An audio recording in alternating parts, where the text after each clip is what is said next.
songwriters David Vincent Williams and Philip A. White wrote the words, but I only heard them in the voice of Gary Laveau from Rascal Flatts. These words summed up a very difficult and scary time in my life. And I quote, "I've dealt with my ghost and faced all my demons, finally content with a past I regret.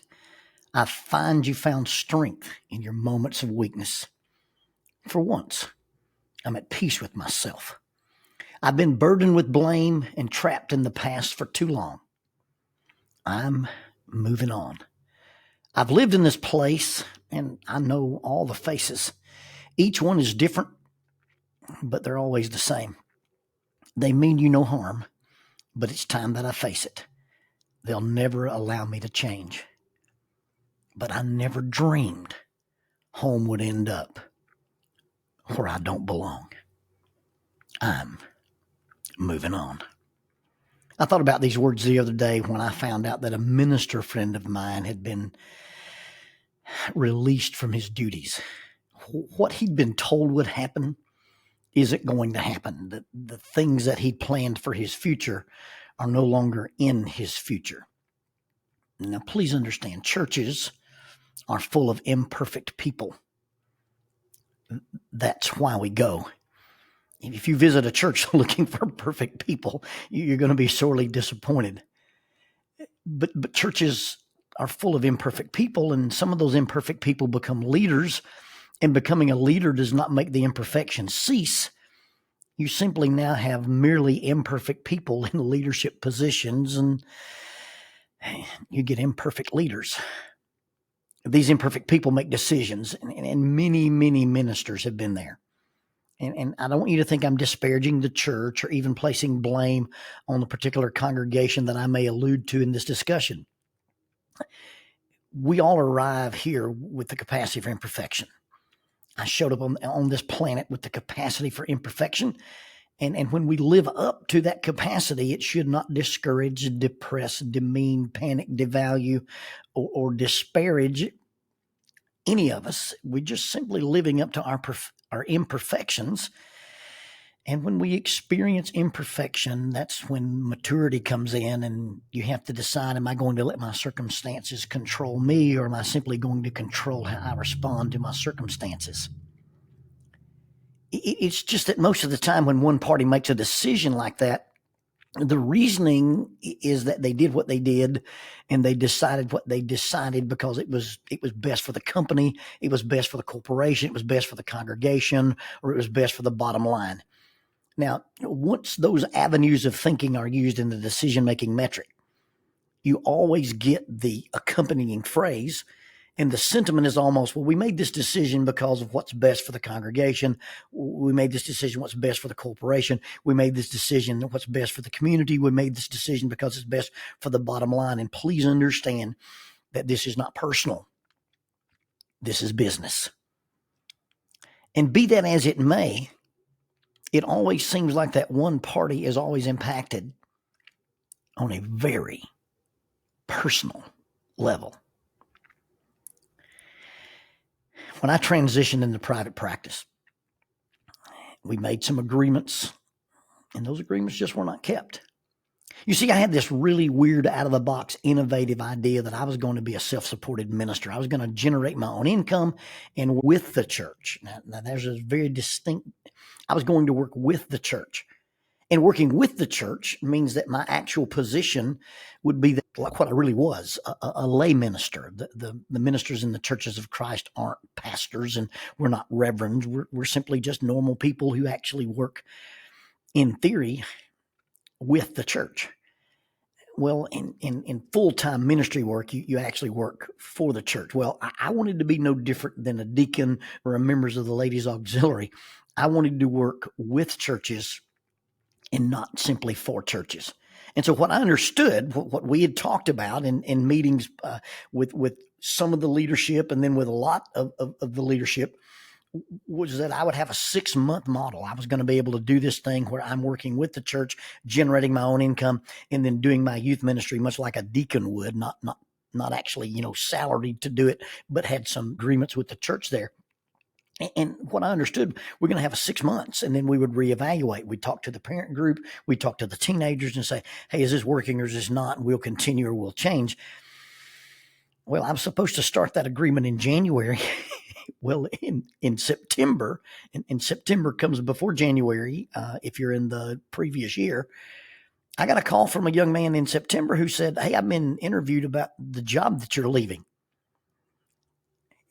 This guy was trying out for my job 4 months before the 6-month trial period had started. After going into private practice, I worked a long time with a church, and then they had a leadership change. Now, the new leadership considered me as working for them and not with them.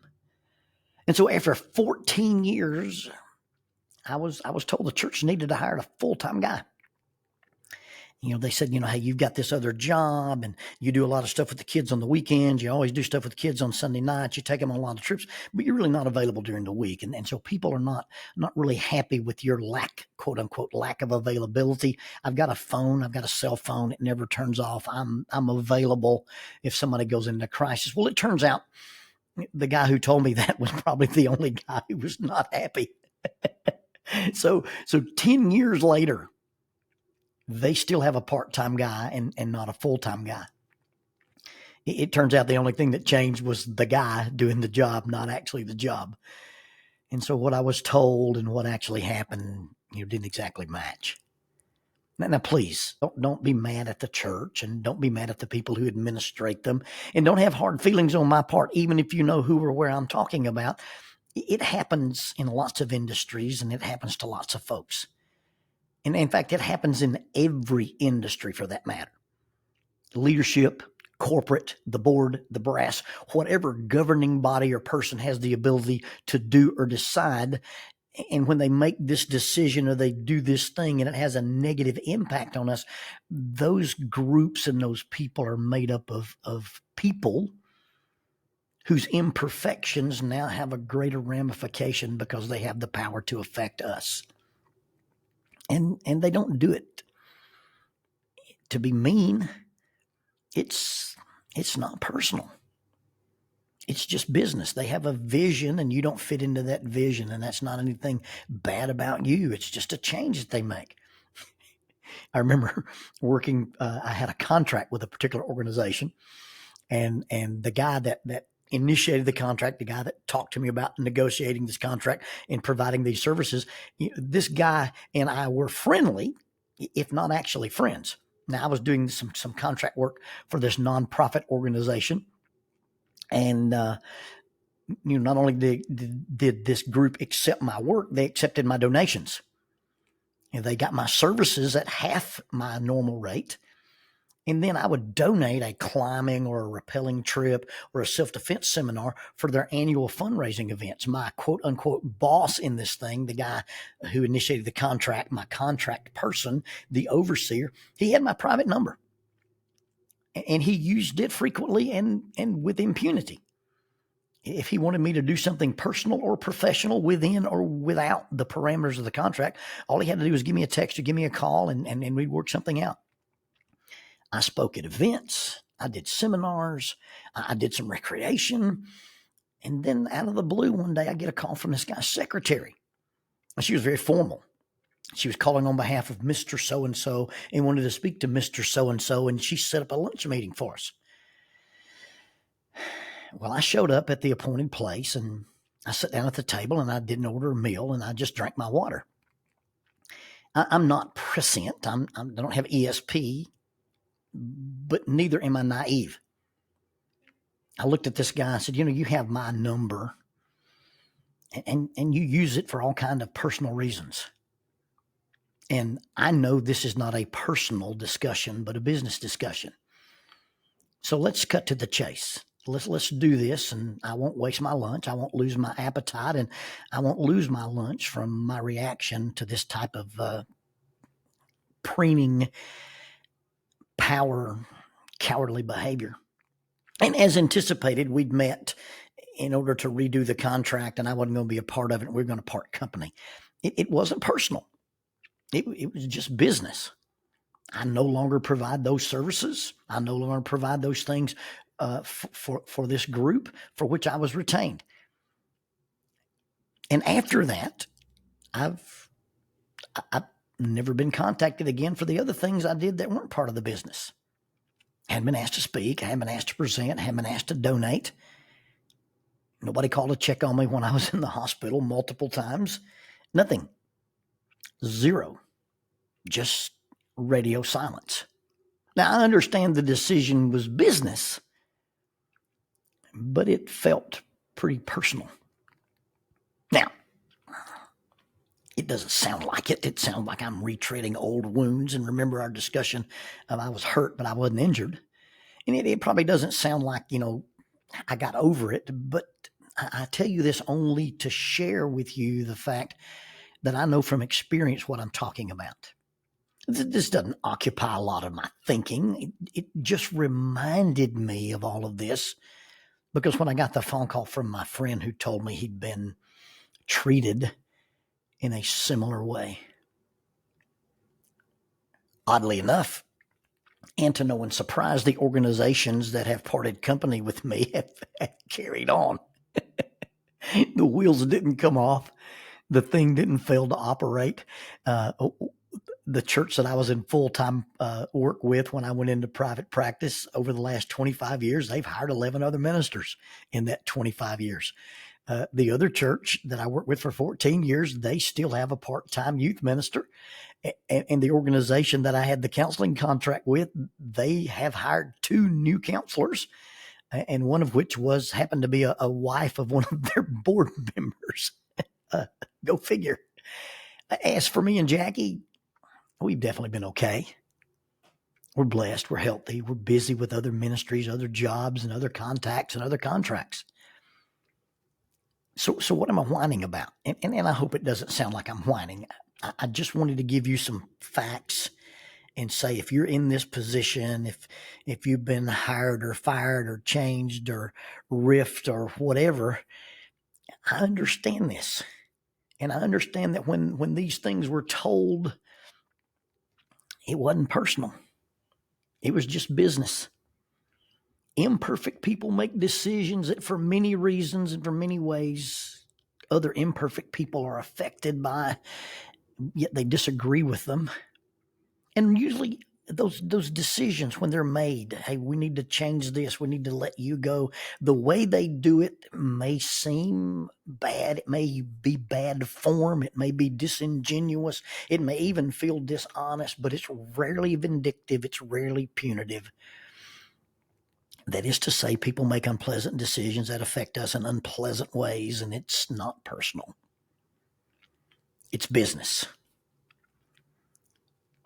Now, when you quit, when you change, when you leave, when you retire, if they retire you, if they fire you, if you walk out, they will find someone else to do what you do. You'll find something else to do, or you'll find a different place to do the same thing you were doing. Now, in some cases, the replacement will not do it as well as you did. And in other instances, it will be believed that they do it much better than you ever did or could do. The point is, someone else will do it. They will replace the guy who replaced you. Hey, they'll replace the guy who replaces Saban. And by the way, Saban is the guy who replaced the Bear after a few failed attempts. It's not personal. It's business. So don't get blinded or obsessed or let the business keep you from doing the things that are personal. As a spouse, as a parent, as a sibling, as a son, those are jobs that are reserved for you personally. Please don't give the best part of your passion, of your time, of your energy, of your focus, and of your priorities to something or someone where you can and will be easily and immediately replaced. I had an awakening one day when I realized I was being paid to do things with other families that I wasn't being allowed to do with my own family. I had that discussion with the climbing guide in North Carolina who reminded me where his office was. And then years and years and years ago, Jackie said something, and it was honest. She wasn't being mean. She wasn't mad. She wasn't angry. She knew I was hurting. She knew I was burned out. She knew I was sad. I was looking into doing a different job. I was looking into pursuing something that had some dangerous implications to it. And I was young enough to have been able to do a job like that. And Jackie sat down with me, and she was holding my hand, and she said, I don't think you can do this particular job with any real balance. She said, I think you would expose yourself unrealistically to danger simply because of who you are and the way you pour yourself into things. When you're passionate about something, they get all of you. And she said, if you do this and you only do it for 5 years, but you're you while you're doing it, I'd rather have my Lonnie for 5 years than this Lonnie for the next 25. I recognize that this wasn't business. It was personal. So that place that you leave home for, that thing that you do away from home, those hours they buy from you for you not to be with your wife or your kids or your parents or your siblings, when they get all they can out of you and when you are through doing it, they will give the job and the money to someone else. And they'll do it the very next day, the day you stop doing it. Generally speaking, your family can't replace you. Now, your spouse can remarry, and your kids can be raised by adoptive or surrogate parents, or family members can do wonderful things in your absence. But that assumes things like death and divorce and disability. I'm just telling you that if someone has to suffer from your absence, if somebody has to suffer from your lack of focus, if somebody needs to be neglected or end up on a lower priority, why not make it something that has a business and not a personal connection? And if we pour ourselves into things that anyone can do, but neglect the things that are uniquely ours to do, the things that are uniquely ours to be, a dad, a friend, a husband, a son, if we fail at those things, if we neglect those things, if we miss those opportunities, then the failure will not be business. It will be personal.